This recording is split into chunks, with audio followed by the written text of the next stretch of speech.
রাজিন সালেহ জাতীয় দলে খেলেছেন, অবসরের পর জাতীয় দলের সাথে কাজও করেছেন। এখন নতুন দায়িত্ব প্রস্তুত করতে হবে আগামী দিনের তারকাদের, যার জন্য তার সময় দরকার। এইচপিতে অনেক কাজ আছে, যেখানে কাজ করার মতো সুযোগ আছে, যে বা আমার ছেলেদেরকে মানে আমার এক্সপিরিয়েন্সটা শেয়ার করা।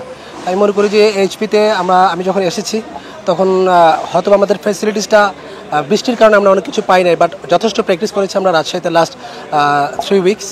যথেষ্ট প্র্যাকটিস করেছি এবং বাচ্চারা এনজয় করেছে এবং আমার এক্সপিরিয়েন্সগুলো তারা আমি শেয়ার করতে পেরেছি এবং তারা নিতে পেরেছে।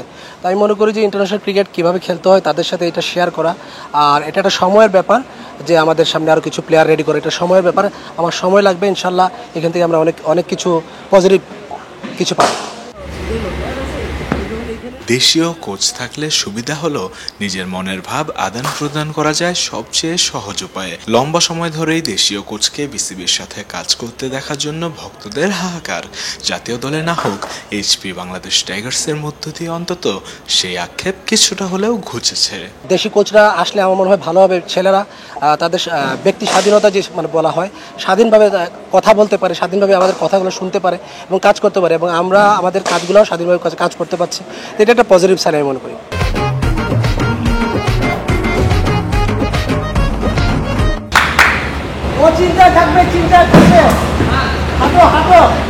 রাজিন সালেহ এইচপিতে ব্যাটিং কোচ হিসেবে ব্যক্তিগত কিছু পরিকল্পনা তার স্বাভাবিকভাবেই আছে। তরুণ খেলোয়াড়দেরও বড় পাওয়া, দেশের হয়ে খেলাকেও তাদেরকে নিজের অভিজ্ঞতা শোনাচ্ছে। আছেন সবাইকে ভবিষ্যতের জন্য তৈরি করার চেষ্টাতে। লুকস লাইক আপনার ইন্টারন্যাশনাল সফর।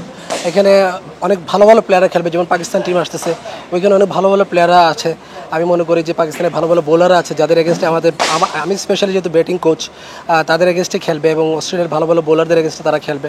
আমি মনে করি এটা একটা পজিটিভ সাইন, এবং আমরা যাচ্ছি গেম ডেভেলপ করার জন্য। আমরা বলতে যাচ্ছি না যে এখানে আমরা সিরিজ জিতে যাচ্ছি, কারণ এখান থেকে আমাদের প্লেয়াররা এখান থেকে কীভাবে কামব্যাক করবে, প্লেয়াররা এখানে কীভাবে ভালো খেলবে, কীভাবে গ্রো আপ হবে, ওই জায়গাটায় আমি প্রিটি মাচ এক্সাইটেড যে অস্ট্রেলিয়ায় গিয়ে আমরা ওই জায়গাটা কীভাবে খেলতে পারি। অবশ্যই আমি বলবো এটা একটা ইউজফুল একটা টুর্নামেন্ট। আমি মনে করি প্লেয়াররা বুঝবে যে আমি কীভাবে ইন্টারন্যাশনাল গ্রাউন্ডে ইন্টারন্যাশনাল ক্রিকেট খেলতে পারি, ওই জায়গায় কীভাবে ভালো খেলা যায়।